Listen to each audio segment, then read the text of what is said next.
Müdafiə Nazirliyindən də aydıq. Qətnaməmizi oxuyaq. Evdə. Ofisdə. Nə qədər vaxtda ki, mağazımızı yumacaqsınız evdə? 19 iyun 2009-cu ildə Vətəndaş Cəmiyyəti nümayəndələri Milli Məclisin qarşısında etiraz aksiyası keçirdilər. Onlar həmin gün Milli Məclisdə müzakirəyə çıxarılan qeyri-hökumət təşkilatları ilə bağlı qanuna edilən dəyişikliklərə etirazlarını bildirirdilər. Vətəndaş cəmiyyətini darmadağın edəcək qanuna etirazdır.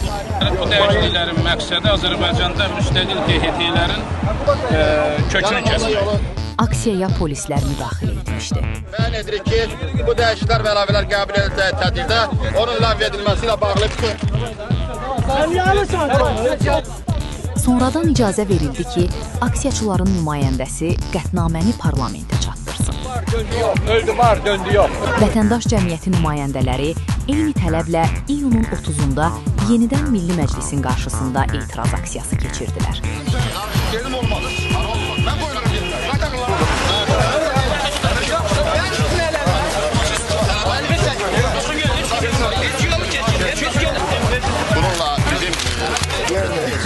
bizim cəhətimizi almaq məqsəddaşıyıq. Kimlərinsə maraqlarını ifadə edən bu boyda vətəndaş cəmiyyətinin yekunlaşdırıb gələcəm də bir dəqiqədə. Bir adam məndən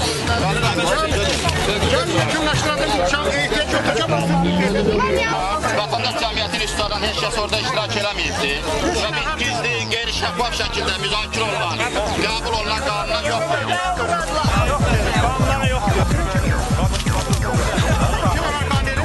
Kim götürəcək onu gəlib?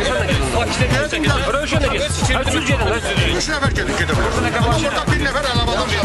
Biz geçirmişik də. Necə demişdiniz, elə də gəlib dayanmışıq ki, parlamentin qarşısında. Şuarlar səsləndirdiniz orada. Yox. Nə şuar? Bağışlayın. Lap köhnə adət-ənənə ilə gedir. Sizə artıq şuar vaxtı gedir.